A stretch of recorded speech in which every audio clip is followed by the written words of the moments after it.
Just down here at 185 Nott Street, Port Melbourne. I'm here with Joely B, and I'm here with Trev. Trev has been doing some really good stuff in the community. He's got criminal history. You've probably seen him on my recent videos. The council just drove past and they yelled out to him, and he's been telling me that he's been volunteering his time to help the council out in the community. And you're doing a really good thing there, brother. Can you tell me a little bit about... Yeah, so Richie, the guy that was driving, Richard, he's one of the bosses in the Port Melbourne Council. Actually, the day we met, when we first came to Melbourne, he was, they clean up the streets with the gurney and all of that. And I met him, and there was this guy who had a knife, and he threatened to stab Richard because part of Richard's job is to move on homeless people.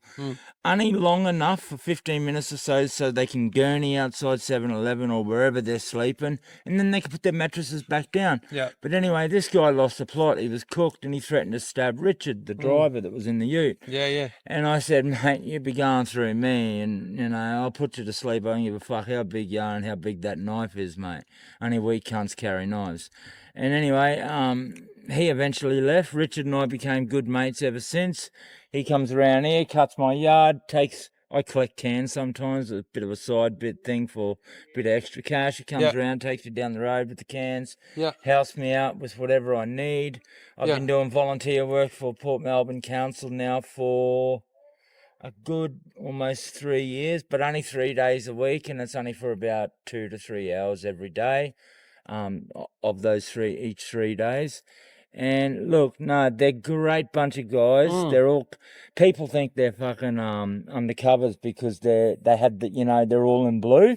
But if you look closely at the fucking emblem on the shirt, you'll see City of Port Melbourne Council. That's mad. But like if anybody's out there in the community, Port Melbourne region, and maybe want to give Trev a job, he's open to working, Please. Our criminal history should not be a barrier. Me and Joely B and a couple of us lived experience crew are putting together an event called About Time for Connection. Can you tell us about the lived experience sort of, people that are going to be there, but there's also going to be service providers. They're going to help people with that lived experience. Yeah, for sure. Yeah, brothers and sisters, like what it's going to look like is this, so on one side of the room, you're going to have all your orgs, your rehabs and all the rest of it. But most importantly, on the other side of the room, there's going to be actually, companies and businesses that actually employ lived experience, within barriers, of course, I'm trying to say, and they're not really tight barriers, so, mate, I can really relate to this stuff. I couldn't get a job nowhere due to my history, and that's why we're creating that day. That's so sick, bro. No, look, I've had trouble. Just to clarify, I've had a lot of trouble trying to get work. I've been trying to get work like crazy here, there, left, right, and centre. Every time I put my resume in, my job agency rings me up and they say I've got an appointment, a job interview. My biggest hurdle, not just the criminal history, like I don't have any criminal history really here in Melbourne, but Sydney, I'm very well known by the system. Queensland, very, very well known there. But it's the problem I have is a lot of people judge, and judgment is only for God.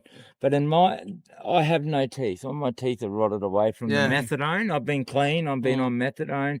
I have relapsed, a number of times, but I am trying. But having not fucking many teeth, it is a barrier, and it makes it hard to find work, especially when you go to a job interview and I'm in a suit. And, I smile or I go to start talking, and it's just, how it is. Like, that's all good, people are and that. And it makes it hard. And I'm just looking for that break. Like, I had back years ago, I was involved in with some very unpleasant people in Fortitude Valley in Brisbane. And, like I had it all offered to me on a silver platter, you know. And I turned it all down because these people, they're very unpleasant, and I didn't want to, offered me a house, offered me a job, offered to give me a car as long as I had enough hours up and I got my license. They really wanted to help me out. And, with this type of people, if you take from them, one day they might come back and say, listen, we did you this favour. now we need you to help us. Yeah. So I said, look, Lindsay, I want to make it on my own. And he's like, thanks for being honest, sunshine. Yeah. And, you know, life's all about choices, guys. Those that are listening, it's the best advice I can give.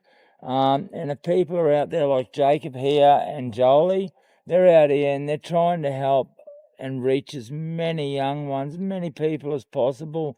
They're here for support. They're here for peer support, and just listen to them. Come aboard, hear what they've got to say, because God forbid, man, the world just wants to tear you down. Everyone in the world, most of them thanks, just want brother. to tear you down. Yeah, yeah. These boys here Thank are you, brother. fucking soldiers, and they Yeah. only want to lift you up. Share this out with your community.